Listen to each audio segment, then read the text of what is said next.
તમે રામાયણ લઈ લો તો રામના વનવાસ શાના કારણે જવું પડ્યું? સત્તા માટે. મારો છોકરો ભરત બની જાય.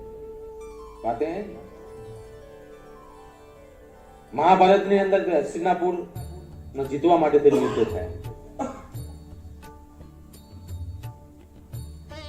મહાભારત તો એક આખા કુળની વાત ઉજાગર કરે છે, એક કુટુંબની વાત ઉજાગર કરે છે. કુટુંબનું એક આખું એમ કહેવાય ને કે જીવન ચરિત્ર બતાવ્યું છે મહાભારતની અંદર કે કુટુંબ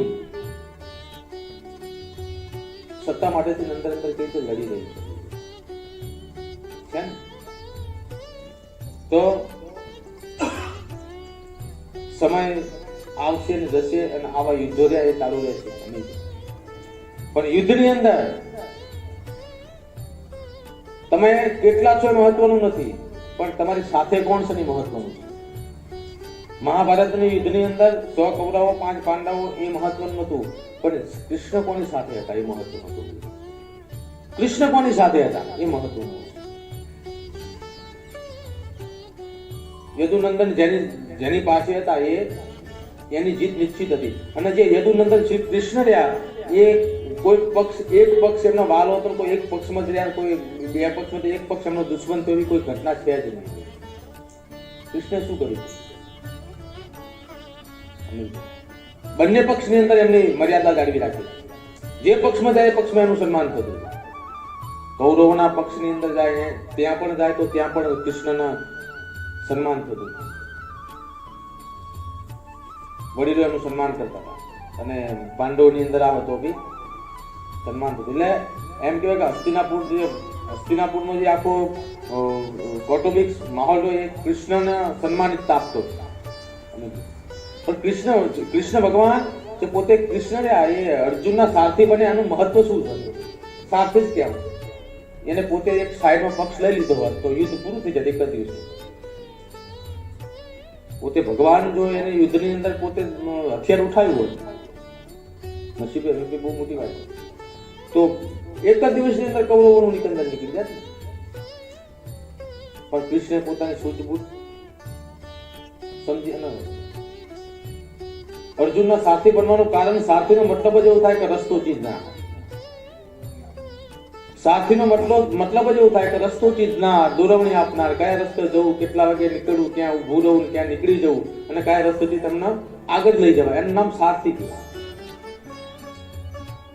તો કૃષ્ણે કોઈ પક્ષ નતો લીધો, પણ ફક્ત ને ફક્ત અર્જુનના સારથી બન્યા. અને અર્જુનના સારથી કૃષ્ણ બન્યા એટલે રસ્તો દોરવણી કરનાર, રસ્તો બતાવનાર, કયા રસ્તે જવું ને એની આગળ જીતનાર જે કૃષ્ણ બન્યા હતા. આવું ક્યારે મહાભારતમાં તમે નહીં વિચાર્યું. અને હાથમાં લગામ આપી દીધી એટલે તમે લગામનો અર્થ શું સમજો છો? તમે ફોટામાં જોવો છો કે અર્જુન આમ બાણ ચડાવે છે અને આગળ લગામ રે, જે પોતે પરમેશ્વર બેઠા છે યદુનંદન, એનું કારણ શું? એ લગામનો મતલબ શું થાય છે?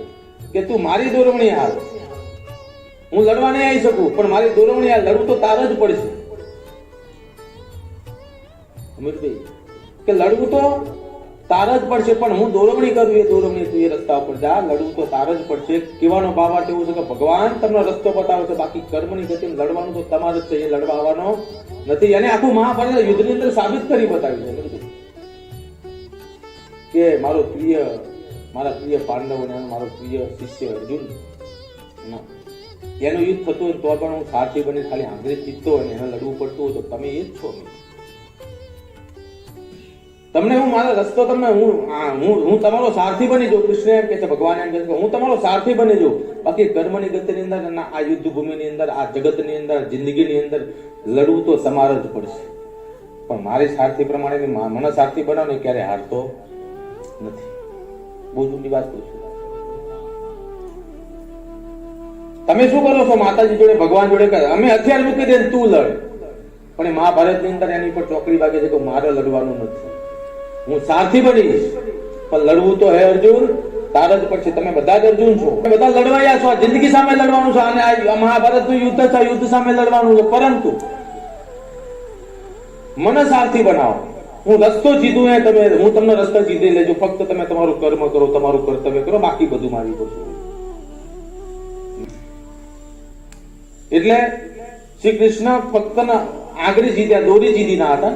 એમને હાથમાં લગામ લીધી ને, લગામ રહી એ બહુ મોટી વસ્તુ કહી દે છે. એ લગામ રહીને બહુ મોટી વસ્તુ કહી દે કે સારથી જેનો ભગવાન હોય એ ક્યારે હારતો નથી. એમ નહીં તો સારથી જો ભગવાન ના હોત તો અર્જુનને પણ હણી કાઢનારા કૌરવમાં પડ્યા હતા. ભીમને પણ એમ કહેવાય ને કે ભાગી કાઢે એવા કૌરવમાં પડ્યા, એને પણ એટલો બેહાડી દે એવા કૌરવોની અંદર યુદ્ધ હતા. નકુલ સદૈવનું તો કોઈ આવ જ નહીં, કારણ કે ફક્ત એક જ ભીષ્મ પિતામહ જે બધાનું નિકંદન કાઢી કાઢવા મહાવીર હતા. ગુરુ દ્રોણ, કૃપાચાર્ય બધા મહાયોદ્ધા હતા. પણ આ સારથી કોણ હતું એ મહત્વનું. સારથી અર્જુન હતા. અર્જુનની દોરી પ્રમાણે, અર્જુને બતાવેલા રસ્તા પ્રમાણે પાંડવો હાલ્યા તો એમની સત્યની અંદર જીત થઈ.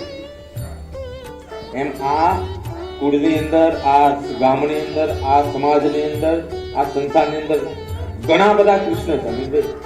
એની માટે એના અવતાર લેવો જરૂરી નથી. ઘણા બધા કૃષ્ણ એવા છે કે જે ત્રણેય લોકોનું જ્ઞાન રાખતા હોય. ત્રણેય લોકોનું જ્ઞાન એટલે ભૂત, ભવિષ્ય, વર્તમાન જેને દેખાતું હોય, જે એની અંદર પરિપક્વ હોય. એ પરિપક્વ વાળા વ્યક્તિને જો તમે કોઈ પણ યુદ્ધની અંદર સારથી તરીકે લ્યો તો તમારી ક્યારેય હાર થતી નથી. એ કૃષ્ણ સમાન છે. એની રસ્તી દોરામાં હાલવું પડે. પણ જેમ પાંડવ વિશ્વાસ રાખ્યો હતો ને કૃષ્ણ ઉપર, એમ વિશ્વાસ હોય તો સારથી બનાવાય, નહીં તો બનાવાય નહીં. ત્યારે પણ અર્જુન ક્યારે કૃષ્ણનો એવું પૂછતા નતા કે તમે કયા રસ્તેથી તમે લઈ જશો, કયા રસ્તેથી કોની સામું જઈને તમે મને ઉભા રાખશો, કયા હોદ્દામાં મારે ઉભું રહેવું, કયા હોદ્દામાં તમે મને લઈ જશો, કઈ રસ્તેથી તમે લઈ જશો, કયા કોઠાની અંદર તમે લઈને મને ઉભો રાખશો, એવું ક્યારે અર્જુન નતા પૂછતા. પણ અર્જુન એટલી ખબર હતી કે જ્યાં પણ મારો સારથી, મારો કૃષ્ણ લઈ જશે ને એ જગ્યા બરાબર મારી માટે યોગ્ય જ હશે અને એમાં મારી જીત થશે. આ વિશ્વાસ એ યુદ્ધ જીત્યા છે. એટલે કૃષ્ણ જેવામાં કૃષ્ણ જગતની અંદર મેં ગયા રવિવારે કીધું કે પાંડવો છે, કૃષ્ણ બધું છે, શંકરે છે, પણ ઓળખતા નથી આવડતું.